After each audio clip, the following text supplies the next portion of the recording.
Olá! Já pararam para pensar em como a nossa mente se organiza para lidar com os conflitos, com os desejos? Pois é, hoje a gente vai mergulhar fundo em um dos mapas mais importantes da psicanálise, as três estruturas clínicas: neurose, psicose e perversão. A ideia aqui é desvendar a arquitetura da nossa vida psíquica, desde as ideias de Freud até os pensadores que vieram depois. Bom, para guiar essa nossa exploração, a gente tem um roteiro bem claro. Vamos começar pelos fundamentos e, passo a passo, a gente vai construindo uma compreensão bem sólida de cada uma dessas estruturas, que são bem complexas. Então vamos lá.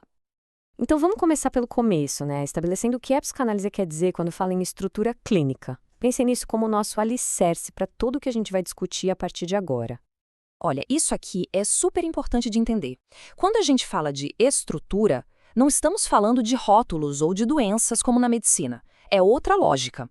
Pensa mais como se fosse a planta baixa da psique, sabe? A forma fundamental, a base de como a mente se organiza lá no início da vida. E é isso que vai moldar a relação da pessoa com o desejo, com a lei, com o mundo. Certo. Agora vamos para a primeira estrutura e talvez a mais estudada de todas, a neurose. Foi aqui que o Freud construiu uma parte gigantesca da teoria dele. No coração, no centro da neurose, o que a gente encontra é uma batalha interna. Lá em 1924, o Freud descreveu isso como um conflito entre o ego, que é essa parte nossa que lida com a realidade, e as demandas pulsionais do id, que é o nosso reservatório de impulsos, de desejos mais primitivos. Agora, olha que interessante a origem da palavra em alemão, Verdrängung, que a gente traduz como recalque, não significa destruir, apagar. Significa deslojar, ou seja, o conteúdo que foi recalcado, ele não desaparece, ele é só, digamos, empurrado para debaixo do tapete. E como alguns autores tipo Louis Hans apontam, ele fica ali pressionando o tempo todo para voltar. E o Freud ainda dividiu esse processo em 3 fases, o que é fantástico para a gente entender como um sintoma neurótico se forma. Não é um sinal de fraqueza, muito pelo contrário. O sintoma é uma formação de compromisso, uma espécie de solução criativa que a psique encontra para um conflito que, de outra forma, seria insolúvel.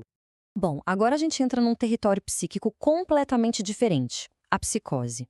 Aqui, a relação com a realidade é outra, é fundamentalmente outra. Em um contraste bem forte com a neurose, o conflito principal na psicose não é interno. Segundo Freud, o problema aqui é uma perturbação na relação entre o ego e a própria realidade externa. Esse mecanismo, o Verwerfung ou forclusão, é bem mais drástico que o recalque. Imagina assim, ao invés de esconder uma peça do quebra-cabeça, que seria o recalque, a psique, na psicose, age como se aquela peça nunca tivesse feito parte do jogo. É uma recusa radical de simbolizar um aspecto central da realidade, como a lei simbólica, o que acaba deixando um verdadeiro buraco na estrutura psíquica. E essa citação do Freud resume perfeitamente o resultado da forclusão. A realidade que foi rejeitada não some no ar. Ela volta, só que ela volta de fora, na forma de alucinações ou de uma realidade delirante totalmente nova, construída para tentar remendar aquele buraco na estrutura. Ok, agora que a gente já explorou esses dois universos, vamos colocar eles lado a lado. Isso vai ajudar a gente a consolidar as diferenças que são, assim, fundamentais entre eles. Então, afinal, qual é o ponto crucial que separa essas duas maneiras de responder a um conflito psíquico? A chave, como Freud nos ensinou, está na relação com a realidade. Aqui a gente vê os caminhos se separando de uma forma bem clara. O Freud dizia que o neurótico não nega a realidade, ele só não quer saber dela, fugindo para o mundo de fantasia interno para poder lidar com o conflito. Já o psicótico não, ele renega ativamente a realidade e tenta construir um mundo externo novinho em folha para colocar no lugar. Essa tabela ajuda a resumir as nossas principais distinções. Reparem nas diferenças cruciais. O conflito, que na neurose é interno e na psicose é com o mundo externo. O mecanismo de defesa principal, recalque versus forclusão. E, claro, o resultado disso tudo, que leva ao sintoma ou ao delírio.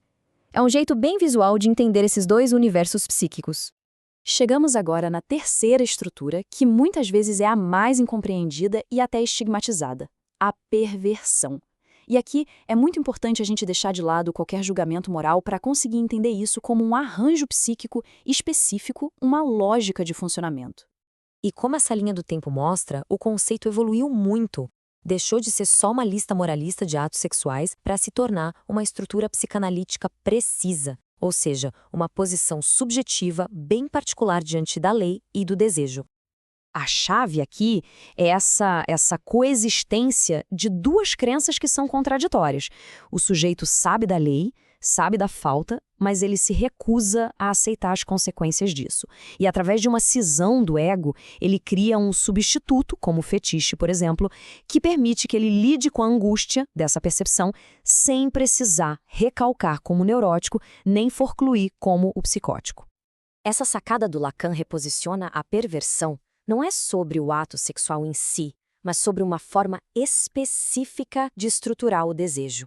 Nesse jogo de tapiação, a lei é manipulada para servir ao gozo, e o outro não é reconhecido como uma outra pessoa, mas é transformado em um instrumento, um objeto para atingir esse fim. Para finalizar, vamos juntar as três estruturas para ter uma visão do mapa completo e entender como cada uma se posiciona de um jeito único diante da lei simbólica. Essa tabela final sintetiza tudo. O ponto central que diferencia tudo é a relação de cada estrutura com a lei da castração. E lembrando, esse é um conceito psicanalítico que não fala do órgão físico, mas da ideia universal de que existe uma falta, um limite que organiza a nossa entrada na cultura, na linguagem. Então, observe. O neurótico aceita a lei e recalca o desejo. O psicótico não inscreve essa lei. E o perverso conhece a lei, mas a desautoriza para que ela sirva ao seu gozo. E essa visão estrutural, de certa forma, ecoa até na psiquiatria de hoje.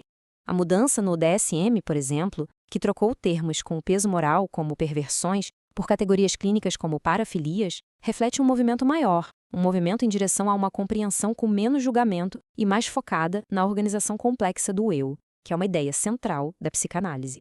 E isso nos leva à nossa reflexão final.